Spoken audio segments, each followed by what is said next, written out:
Hello everyone, and welcome back to the Old Hunt, where we are still celebrating 10 years of Bloodborne. We are playing through version 1.00 of the Japanese release, and things have changed since the last time I was making a video.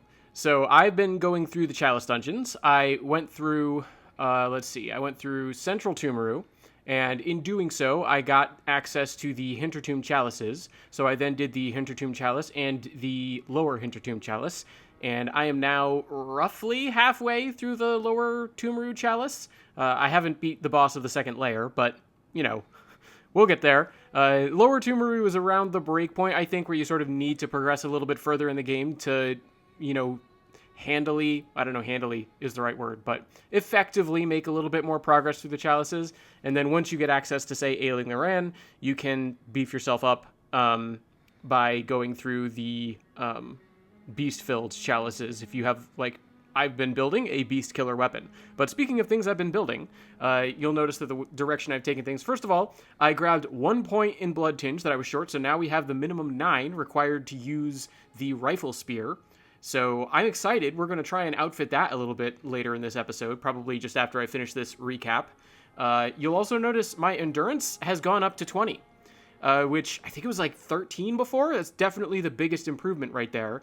I was hoping that just maybe, if I got my endurance up really high, my stamina would be enough that when I do that, my stamina wouldn't be, completely depleted for a really long time, and therefore it would cost me the ability to get backstabs. I haven't had great luck with that.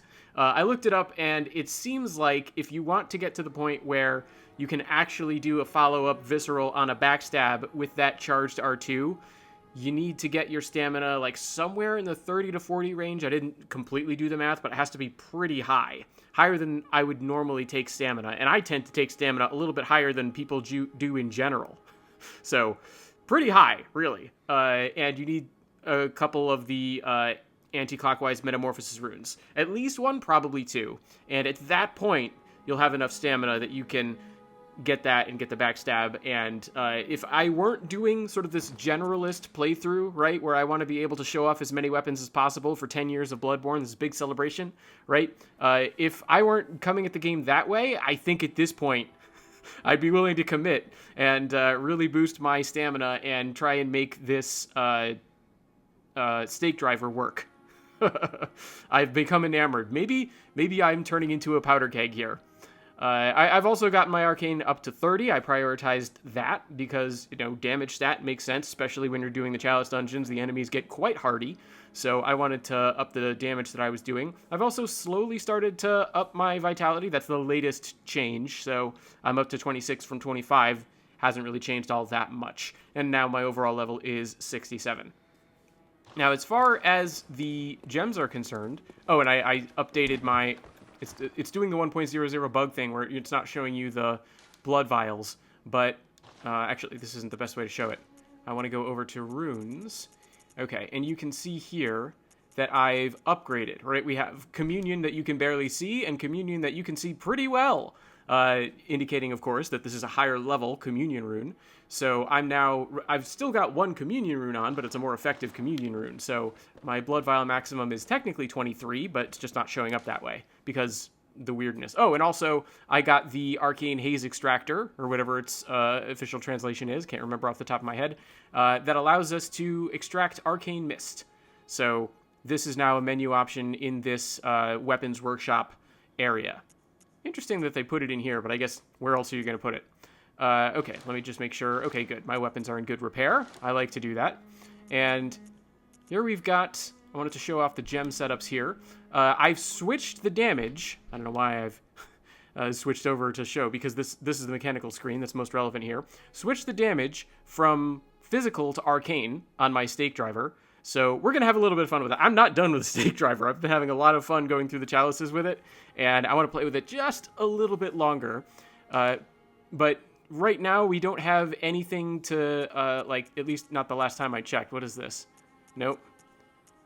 That's HP recovery.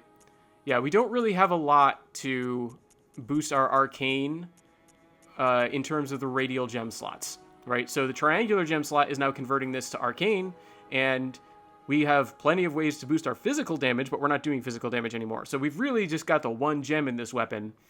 Kind of feels a little bit underwhelming. Sort of to compensate for that, I'm going to do the thing where these used to be in my saw spear, the thing that allows me to boost damage to certain enemies, right, and recover HP, right? So I'll do a little bit more damage to beasts now, and I'll be gaining HP when I have my stake driver out. The saw spear is a little bit of a different scenario because I found this gem that boosts my physical attack, but that also gives me a flat plus 20 arcane. And I don't know, this value is probably too low to get to the level of broken that people talk about when they talk about how broken the arcane rifle spear can be, because it is adding a flat arcane of plus 20. So that should get the bug for 1.00 going, where every bullet is getting this added to it. But I don't know exactly how super powerful it's going to be. I'm curious to try this out and see how powerful our gun blasts are going to be. But in the meantime, it's also boosting our physical damage. So because of the flat nature of the arcane bonus, I'm still doing some physical damage with this weapon, which means we should be able to gem it out decently well. Let's see, what is this doing? This is just adding a straight 21 to physical. See if we can actually do it this way. And this way, the color of the numbers will tell us if anything is better. And I don't have to evaluate numerically every single time. Okay, here we go. This one is straight up better. This one is a lot better. Whew, 15.8%. This is what happens when you go down into the chalices. Everything gets better. It's crazy. Okay. And looks like sort of thrust is the way to go here. Ah, nourishing. If this wasn't a triangular gem, we could put it on there and maybe get an alternative effect going. But I don't think... Yeah, I want to try out the flat arcane thing, so we got to leave that one in there. All right, and then let's see if anything can top this flat bonus here. At this point. Oh, yes it can. Okay. Yeah, it looks like we don't have any blunt attack to worry about. Or we can just give ourselves a flat 13.5% bonus. All right. So now I've regemmed these weapons. I've sort of transitioned the weapons that are available. So we have our rifle spear. I've never used a rifle spear, so this will be interesting. What have we got? We've got... All right, we're going to be very stabby, because if you'll remember, especially when this thing is in this mode, it's also very stabby. Interesting. Anyway, that's our R1, and then R2 is basically the same thing, and a charged R2. Okay. You go forward pretty well, and then L2 is going to fire my gun. Okay, and then transform. All right, R1. Ooh, this is where we get the side swings. Okay, that's nice. R2. Ooh, now we really step forward. Charge it. Ooh, wow, look how far you go when you charge that R2. That's interesting. And I think L2 will now be... Yeah, that's our arcane barrage. We'll see how effective that ends up being. And I've used most of my blood echoes, so I'm not going to be leveling up or purchasing any more bullets at this point. The transformed mode is going to be what we're going with here. However, like I said, I want to have a little bit more fun with this particular weapon before we move on to the rifle spear. So, having set that all up, we're going to explore the area that I sort of went to alongside the Forbidden Woods and then put off for a while. I wanted to reach Byrgenwerth before I came back to the lecture hall. So now that we've reached Byrgenwerth, let's go revisit this place, and we're going to learn a little bit of interesting information.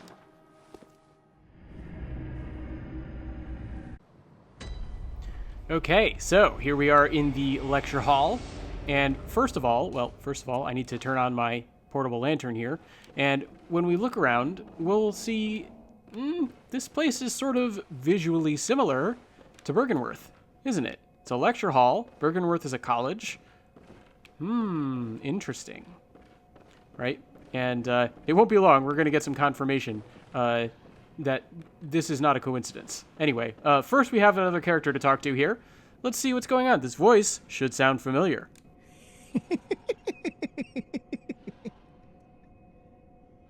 What a joy it is to behold the divine. It must be such a pleasure. You're in my debt, you know. You're nigh on a beast of the field. But here you are, treading a measure with the gods.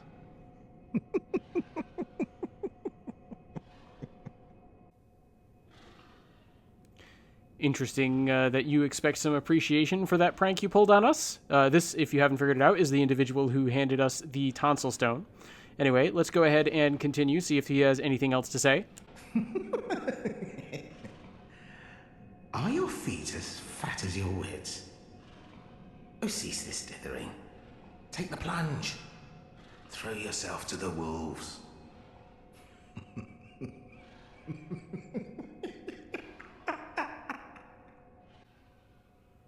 I just love those lines. It's so good, right? Bloodborne's supposed to be cryptic, right? And so the central idea is, right, he's saying, yeah, I know that I put you into this weird situation, right? I gave you this tonsil stone, told you to go to this place, and you had an encounter with the divine, right? The creature that was invisible that we could then suddenly see. It grabbed us. It teleported us to this place. Been a while since we did that, so figured I'd jog your memory there. And in that situation, right, it might seem like, oh, we fell for a strange trick, right? Like he said that, you know, if we came here, we would gain strength, right? The gift of the Godhead will grant you strength. And instead, we just sort of got smushed and then teleported, and our brain exploded, right, because of the frenzy.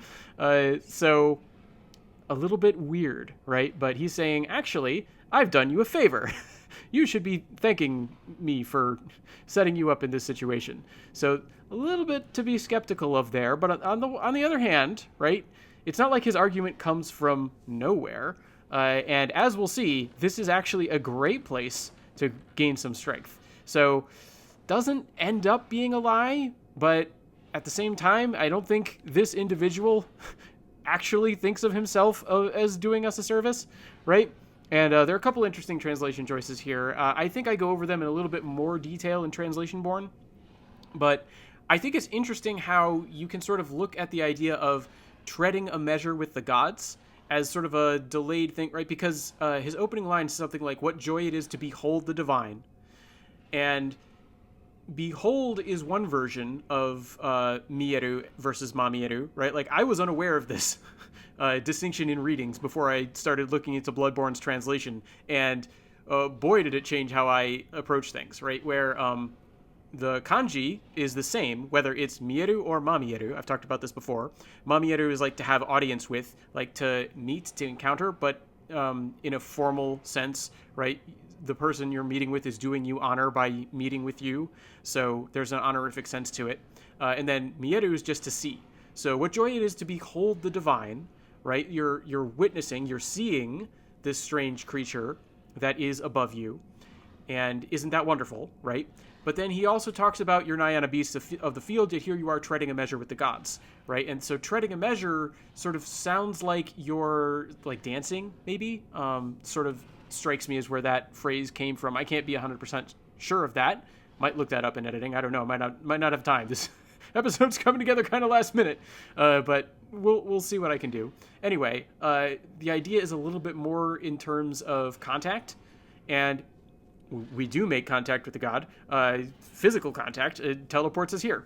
And that could also be coming from the Mamieru sense, right? So there's a sense in which this dialogue does capture both in English and Japanese, right? You're seeing something you shouldn't be seeing. You've encountered something you might not have otherwise encountered. And count yourself lucky. Even though this has been sort of a strange, off-putting experience, count yourself lucky for being in this situation. And I brought you here, right? It's part of the idea. And then the second dialogue, I just love the way that they phrase sort of throw yourself to the wolves, because it plays in perfectly to the way that this storyline is going to end up running, right? Like, you might not get the particular event that makes that little illusion relevant, but I'm going to make sure we get it, right? Because I think it's fun. And this is sort of a long-running thing in a lot of the Soulsborne games. And even if the translators didn't necessarily get notes for these voice dialogues, which I think they probably did, but, I don't know. They might not have. This particular character, if they knew who it was, right, if they at least got what character they were giving dialogue for, they probably had some idea what sort of storyline would be involved. And so one way or the other, they probably would have been clued in when they were working on the game. If we put it this way, right, we can sort of foreshadow something that might end up happening to the player. And I think it's beautiful, right, because it does get at the idea of, trust to your luck, put yourself out there, right? The literal Japanese is something to the effect of, and put yourself in the hands of fate, essentially. And that's basically throw yourself to the wolves, right? Put yourself in the hands of fate. But the idea of throwing oneself out there, right, is something that we'll come back to with that particular storyline. But anyway, let's not get too bogged down in these sorts of cerebral discussions. We got some running around to do, got a little bit of progress to make. And it's been a little while since I've been through the lecture hall. So, there's 2 floors to this place, so I might sort of confuse one floor with the other. Aha! I thought this might be. Okay, I had a sneaking suspicion. Lots of enemies like to drop down on you in this place. My caution actually almost caused me to get smacked, right? Because I was moving slowly.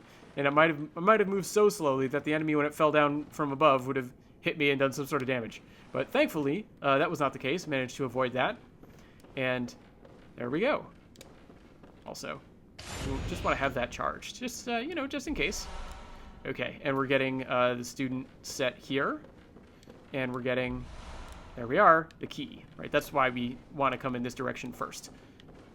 You can go another way, but if you come this way, I'm remembering this place better than I thought I would. Anyway, we did get some things, and I know I said, let's hold off on the cerebral stuff, but I can't help myself. I want to take a look at these things. These things in particular, because the key is sort of one of the points of me coming here, right? So this is the key to the lecture room, might be one way to put it. It's sort of like, it's like a college, right? You have a room where you go and there's, lots of seats. It's sort of like the room that we're in right now, right? There's all these seats looking down at the person who is over here at the desk giving a lecture, right? Except this one we got into, it wasn't locked. That one with the key that we haven't gotten into, there will be one that is locked that we need this key for, right? So the interesting thing here is in the translation. I think this is clear enough, right? I don't think this is actually a problem. I just think it's interesting. They have the lecture theater key because I guess the translation is sort of British English forward because the team that did it is based out of the UK. And so I think it must be a Britishism, I could be wrong about this, that gives you the idea of a lecture theater. But one way or another, this idea of a specific room for holding lectures is contrasted with the name for this structure as a whole, which in Japanese might work out to something like classroom wing. Literally, it combines the kanji for teach and room to make classroom with the kanji for ward, annex, or outbuilding to get the idea of a classroom wing or building of classrooms. Gameplay Matt brought this up because he was under the mistaken impression that the official translation for the whole building was lecture hall, but as editing Matt, I know better. Actually, the official English used is lecture building, which draws the distinction perfectly. Still, it's important that you bear in mind my earlier mix-up when I make reference to the lecture hall throughout the rest of this episode, so you're not confused. Oh, and I should give my rough translation of the first line, which is pretty straightforward. Key to the door of the lecture room of the classroom building. Now back to you, Gameplay Matt. Okay, and as we continue, we get to the sort of main body of the description, and this is sort of what I wanted to really talk about here. Okay, the lecture hall, right, this entire building, the 2 stories, sorry, 2 stories modifying lecture hall. So the lecture hall, the 2-story lecture hall, is now adrift in a nightmare, the nightmare, nightmares. Japanese doesn't specify. Now, I'm pretty sure this is supposed to be a nightmare because of the nature of Nightmare Realms in Bloodborne, but I'm fascinated by the idea because I think the official translation is the nightmare. And we've seen that before, right? If you remember way back towards the start of the series, I was showing off the messenger baths when there were no messengers in them. And I was talking about how you get a message that in Japanese is like, this bath appears linked to the nightmare, but there are no messengers, right? And so I was using that as part of the case that, okay, the hunter's dream is a nightmare. Sorry to cut in again so soon, but I thought it was worth making a quick clarification. Just now, I mentioned that the Japanese spoke of the nightmare, but this is actually what it says in the officially translated message. That's why I found an image of the English phrasing to put on screen. The Japanese itself is vague as ever. Okay, now I'll let Gameplay Matt finish the thought about the conceptual difference between the nightmare and various nightmare realms. And I'm thinking of it in terms of these nightmare realms. You have the Hunter's Dream, you have the Lecture Hall, and you have other places. We'll get to another place actually relatively soon, right? These nightmares that I'm not entirely sure how they connect. I'm not entirely sure if they're all one place or not. I'm sort of fascinated by the idea that I think comes through a little bit in the translation. And I think you might even get this a little bit in the wording on the Moon Rune, right? Because you have like the Great One or Great Ones of the Nightmare, if I remember correctly. I'll verify that too. But there's a somewhat consistent move in the official translation to the idea of the nightmare, almost as if you have the waking world and the nightmare world, right? And that all of these different realms sort of are part of this superstructure, right? This overall joining of the nightmare. And I don't know if that's like a relic of the early development process that never really got expanded on in English, because the Japanese can get away with it, right? The Japanese doesn't ever have to specify because there's no articles and it could be singular or plural, right? Unless they want to be specific. And they don't need to be specific, right? They can just say Akumu, right? And it could be a nightmare, the nightmare, or nightmares, right? Now, this one probably isn't across several nightmares. Actually, I'm thinking ahead. It's sort of connected to two, and it might be divided even further. It's kind of confusing how the nightmare connections work. So maybe these are like I said, sort of realms adrift in the overall space of the nightmare. And just because one place doesn't necessarily connect to another doesn't mean that they're not all part of the same overall dream space, right? Maybe. I don't know. It's very mysterious, and I think it's fascinating. I don't think it's, like, crucially relevant to your understanding of the game. Like, I don't think you necessarily need to know exactly how Bloodborne's world are structured in order to appreciate it. But I do think it's interesting to think about. And I do think it's interesting to consider how the conceptions of Bloodborne's world may or may not have sort of shifted over the course of development, how that may or may not have been reflected in the translation. Because coming at it from the perspective of a player, it certainly seems like all these nightmare realms are separate. You have the Hunter's Dream that's a nightmare. You have the Lecture Hall that's a nightmare. I've been over this, right? I'm starting to repeat myself. So I'm going to move on. But I just think that's an interesting choice. Anyway, as for all of this stuff, I sort of preempted myself as well, because all that stuff that I was talking about before is sort of in the setup, right? So the lecture hall, the 2-story lecture hall, is now adrift in the nightmare. And that's sort of like, that is now adrift in the nightmare. That's all sort of identifying it as the subject. And then there's a thing from the time when Byrgenwerth was once a place of learning of history and archaeology. So this is the connection to Byrgenwerth that I was talking about before. It looks like it's connected to Byrgenwerth. It probably was connected to Byrgenwerth, right? Now, it's a little bit unclear whether this is a reflection of Byrgenwerth that has nothing to do with the college as it is now, right? It might just be that this lecture hall, this building adrift in the nightmare, is like a dream version of how it used to be back in the day, and the version that we find in the possibly waking world, that's another thing, right? Some people think the whole thing is just a series of nightmare realms, essentially, and it's all different layers of the same nightmare. Maybe there is a waking world, maybe there isn't, but I need some way to differentiate these places, right? So the Byrgenwerth that we were in the last episode, maybe like this is just a nightmare version of that place and there's no like direct connection, or maybe there once was a physical connection and now part of the building itself is sort of adrift in the nightmare. If I remember correctly, that's kind of the way that the official translators have implied that is the case, but the Japanese is a little bit more ambiguous on that front, at least as far as I'm understanding it, reading it now. And I mean, that could make sense too, right? It could totally make sense that Byrgenwerth, you remember I was standing over that sort of like trapdoor almost type place and saying this could go down into the chalices, but I don't really think so, because it's not like they actually built the college over the place they were exploring. I think they sort of stumbled onto it in explorations nearby, yes, but literally right under their feet. I mean, I don't think so. I could be wrong. Again, I could be wrong about everything, but that's just what I think. So I think that you could also make the case that that little trapdoor place was sort of supposed to connect to this, right? The part of Byrgenwerth that is now missing. It was there, and now it's in the nightmare. How did that happen? We get a potential clue, right? We can sort of maybe reason our way towards what happens when we get a little bit more information, but as of right now, it's sort of unclear. Anyway, let's move on to the final line, which I think is the least significant of all of these. Yeah, so it starts with aruiwa, which in this case isn't really meaning or. It's to indicate a possibility, right? So perhaps even now the students are waiting in the lecture theater for their teacher, right? Or very literally for their master.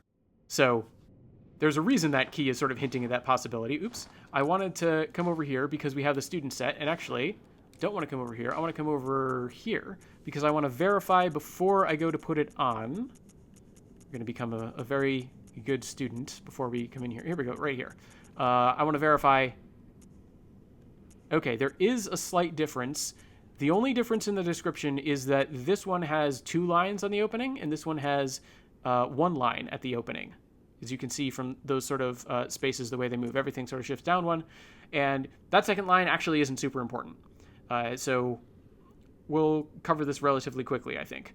Okay, so literally, this would be the proper clothing or attire of a student or students. Boy, what a mouthful, right? I think student uniform is the official translation, and that makes perfect sense, right? What's the proper thing for a student to wear, right? It's, or the correct thing for a student to wear. It's the idea that this is what they are supposed to be wearing, right? As the thing that identifies them as students. This is the student uniform. I think that's a beautiful way to render that concept into English, right? They have a set of clothing that they're supposed to wear, and this is that, and it identifies them as students. It's a student uniform. Okay, how many times can I say the same thing? Let's see. Moving on to the actual first line of the description here. Uniform of a student or uniform of students of Byrgenwerth, which was once a place of learning. So, yeah, like I said, the second line isn't super important. That which has the thick cape removed. So this is very similar to, where's the hunter attire? It's going to be way up top. Here we go. Okay, so we have, this is basically just the hunting attire. And as you can see, the only difference in these 2 sets of attire is the second line there as well. And, this one, the second line says, a thing that has an attached short cape to wipe away blood. And this one says, the cape to wipe away blood has been removed, right? The thing which has removed the short cape to wipe away blood. So that's the difference, right? This one has the cape, this one doesn't. And by implication, we're going to get another version of the student uniform that does have the cape, because right now, this is the version of the student uniform that has that cape removed. We don't have the one with the cape on, but we'll find it, right? And it's a thick cape as opposed to a short one on the hunter thing. And so that's that second line there. That's the only difference. All the rest of this description is going to be the same. So the pants don't have a cape. How sad. Anyway, central section of this description now. Byrgenwerth is the wellspring of the healing church, and I want to say its influence, because Sono, we're getting another reference back, so it could be either the influence of Byrgenwerth or it could be the influence of the attire, one or the other. Its influence remains on many pieces of attire in particular. And I've sort of left out the idea of strongly, but it strongly remains precisely in many pieces of attire. And that's important because it sets up the final set of lines, which is a little bit of a lament. And I remember this description now, so let's just go ahead and cover those final 2 lines very quickly here. So it all ends, like the second to last line ends with nado, which is a way of sort of putting down the thing that comes before, right? Sort of dismissing, a little bit pejorative, right? It's identifying as a bad thing. So keep that in mind as I read everything leading up to that, right? The modeling on external form, not knowledge or philosophy, right? All of that is being sort of disparaged, right? So this unfortunate, this pathetic, right? Some way of being pejorative of describing, right? This pathetic focus modeling purely on outward aesthetic form as opposed to, right, the substance, the knowledge or the philosophy. How sad or lamentable, right, would Master Willem find that, right? Right. So it would be to Master Willem's great dismay to learn that, they've kept all the trappings of Byrgenwerth, but they haven't kept the substance of what he was going for, right? So his legacy lives on in outward form in the Healing Church from Byrgenwerth, but not his actual philosophy, and that would make him sad. And I think that's interesting, right? Particularly because, right, this is Bloodborne. This is a game that's very concerned with legacy and moving forward and taking the wishes of the dead and using them, incorporating them into yourself. And here is sort of the opposite, right? It looks outwardly like they're continuing the lineage of Byrgenwerth. But if you look at the substance, they haven't carried forward the will of Byrgenwerth, at least as far as this description is concerned, right?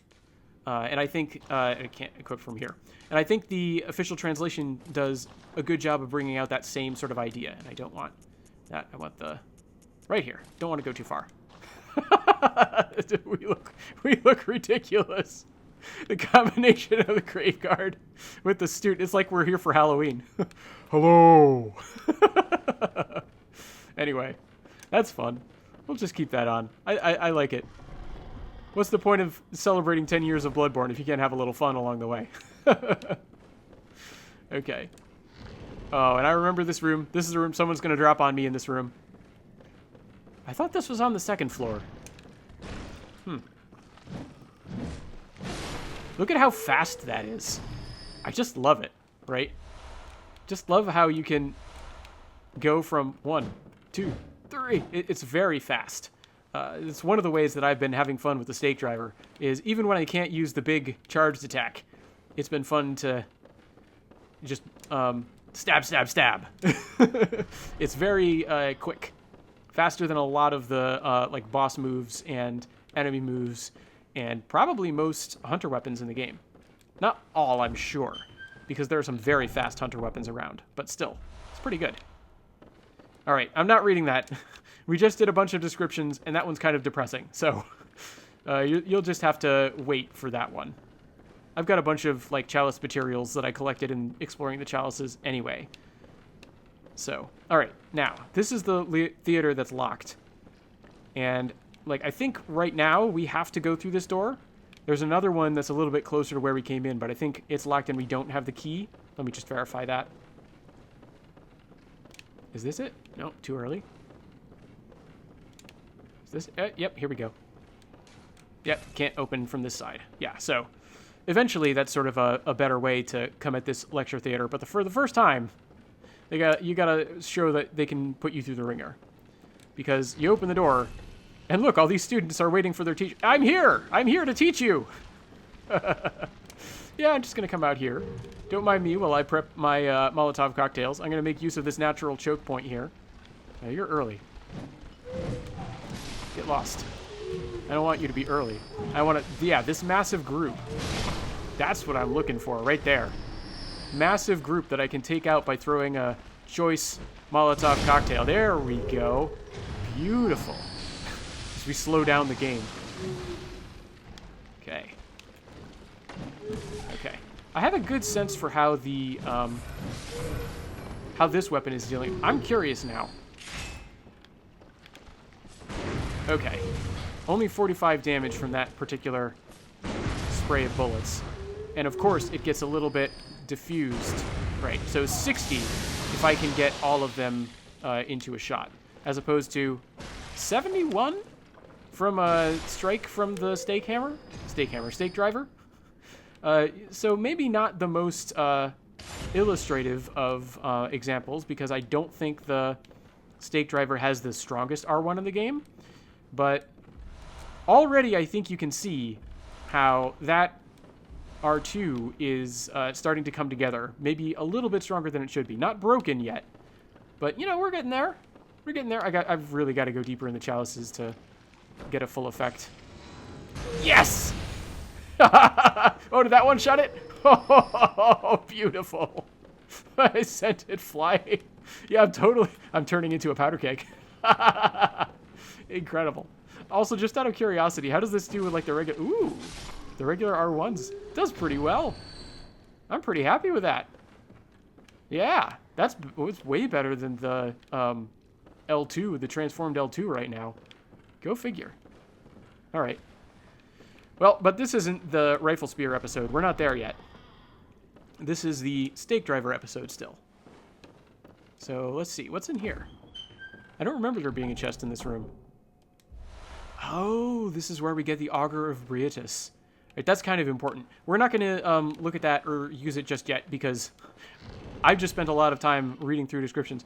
Boy, talk about, like, unique items encounter rate. Like, this is kind of crazy, right? Because this is on my mind, because I just did that episode where I was looking back on the stuff that you find in the Forbidden Woods and in Byrgenwerth. What have we gotten here? We've gotten the lecture theater key. We've gotten the student set that I'm wearing. We've gotten the red jelly. We've gotten the Augur of Byrgenwerth. That's 4. There's also a dialogue, right? I mean, it's cryptic, right? So it doesn't necessarily tell you a whole bunch about Bloodborne's world, but there's quite a lot in this very short area, because, like, we've explored basically all of it. Basically, we've explored all that we can right now, right? As you can see, it's a 2-story building, and there's a whole second floor. We can't go from floor 1 to floor 2 right now. We're stuck here. So all we can do is go out this doorway, and as you'll see, this doesn't lead to the second floor. But where it does lead is kind of interesting. Gets us back to that idea of how connected the nightmares are. Are these totally separate realms? Are they all together? Let's find out. Let's open these doors.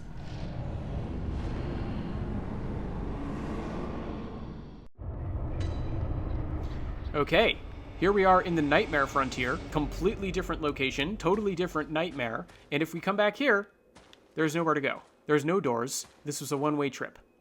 And, like, this can work, right? Because it's a dream world. So we step through the door of one dream into another dream. And that makes sense, right? It's this nightmare logic.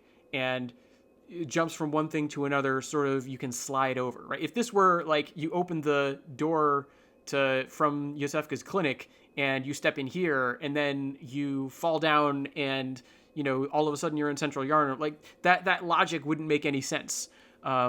If you were trying to think of this as a physical, you know, continuous space of the waking world, the real world. If there is a waking or real world, I don't know. It's sort of something I've been turning over in my mind here. And anyway, I think this is a very interesting instance where you can say, okay, yeah, there are distinct nightmare realms, but maybe there is a reason to distinguish between nightmares, plural, and the nightmare, because maybe all of this is adrift together, and there are connections that might not seem obvious, and sometimes they're convoluted, right? This one is one way. But where does everything connect? Everything connects through the hub of the hunter's dream. Also, an interesting thing to note about these particular gravestones, I want to get into this maybe a little bit more in the next episode, but the short version I can bring up now. If you'll see this thing right here, you note how the gravestone is sort of like melted and split open, and you've got this stuff that looks like, I don't know, like a skein, like, or some sort of maybe blood. Doesn't really look like blood, but you can sort of see it, right? And maybe some sort of sinew stretched between, like something weird is happening with this gravestone. And we've actually seen that before. And let me get out of the monocular. Oops, not that, the monocular here. So that we can actually go back to the dream, right? Keep that sort of image in your head, and you'll see why it looks so familiar.